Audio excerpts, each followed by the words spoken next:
Mindanao State University ang Baktan. Sila ang nanguna karon sa kampanya aron i-preserba o i-rehabilitate ang natural environment. Ilahon ang maong grupo sa isyu ni Vanessa Ladia.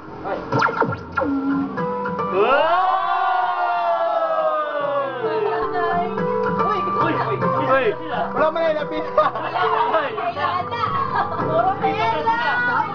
Sa Mindanao State University, among nakaila-ila ang usa ka Jensen-based mountaineering group o ang mountaineering of environment.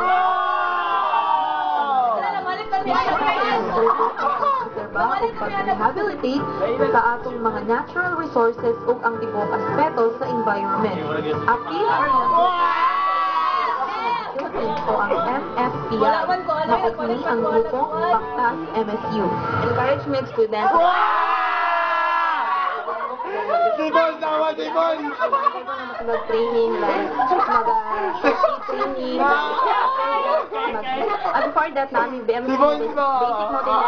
So, ma-ikaw din sila about sa mga mountaineering na mga aspects.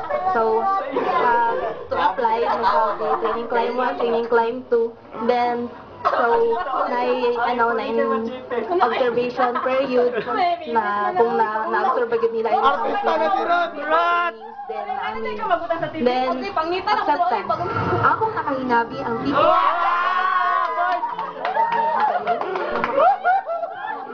Panginapay!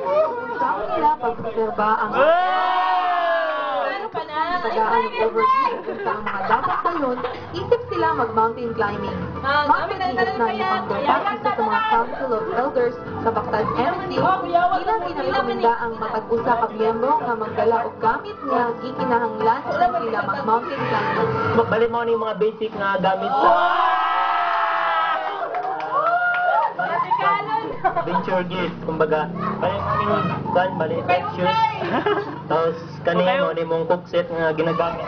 Bali makaano ni siya 4 to 5 person. Tapos na po yung burner. Burner na mo para sa niya. Tapos maning lamp na mo. Kung namin dito sa bukid kay dulo man dito may kuryente. Sa bukid kay bugno naman dito. Nga. Sabot sa bukid sa peak sa Mount Apo na natin dito. Bugno naman dito ang condition dito. So kinahanglan natong magamit og kaning mga polyester made na mga ano. Gakurog makagaw! Balay ginatawag na mo nga fleece or insulator po para para ang kabugnaw is makakaya niyang makapainit sa tunglawan. Pagsaka sa mga nagkalaing-laing kabukiran ang ilang tumo. Tuyo po nila na wala man tayo presentation nga no mga miyembro sa pagdevelop sa ilang mga kaugalingon ug mahimong responsable sa pag-alaga sa atong kainayahan. Apil sa ilang mga activities ang paghahatag og community services sa mga lugar nga ilang maadtuan.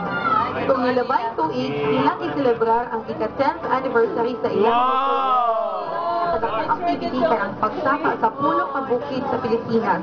Una ang Mount Parker sa Tiboli, South Cotabato. Ila po na atuan ang isa sa pinakalimutan na lake sa Pilipinas, ang Lake Colon. Ikaduha ang Mount Apo sa North Cotabato ug Davao del Sur. At dunay duha ka trail ang pagsaka sa Mount Apo, ang Kidapawan Trail ug ang Kapatagan Trail sa Digos.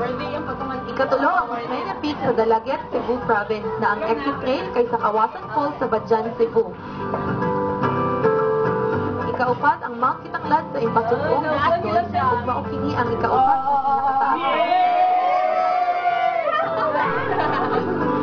Ikalima ang Mount Dulang-Dulang sa Lintapan, Bukidnon. Isa kini sa ilang mga lisod sa pagsaka ug ang jump-off point kay sa Malaybalay, Bukidnon. Ikaunom ang Mount Canlaon sa Negros Occidental kung asa isa sa pinakadili malimtang pagsaka sa ilang anibersaryo.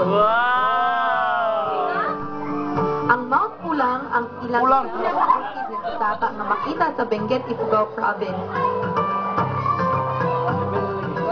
Sa Paragusan, Compostela Valley, ang Mount Candalaga ang ilang ikawalo nga pagsaka. Aduna po sila mga side trips sa pagsaka sa Mount Manunggal sa Balamban, Cebu Province ug mao kini ang ika-9 na peak sa ilang mountain climbing. Ang ika-10 ug ang ulahing bukid nagisaka sa pagselebrar sa ilang anniversary kay ang Mount Matutom sa South Cotabato. Sumala pa ko. Hindi kinadayig ang akong mga kapusong general nga mo appeal sa mga inganing aktibidades labaw na karong summer. Daghan sila mga naglinyang mga day hikes o trekking o pili lang ang mga miyembro sa Baktas MSU ang pwede mo appeal sa ilang mountaineering movement. Actually, bisan kinsa pwede maka-join. Para lang, Uy, para ato si mapakita Gary. mo ang amuang kuan, ang purpose, ang Alexander! Achi kayo. sa kuan nga ngani how to climb the mountain with respect sa kalikasan sa kuan sa tao para mapangalagaan sa ato ang kuan ba ato ang nature. Sigilog si Ivan. Lang maapit sa dakbayan Ah, wala. ang mga Edit, kanisip edit. na kabutihan sa Pilipinas, labi na rin sa atong rehiyon, dinhi sa Soc Sargent. Ako si Vanessa Ladja o kini ang isyu karon. Bakas MSU! Sa isyo karon!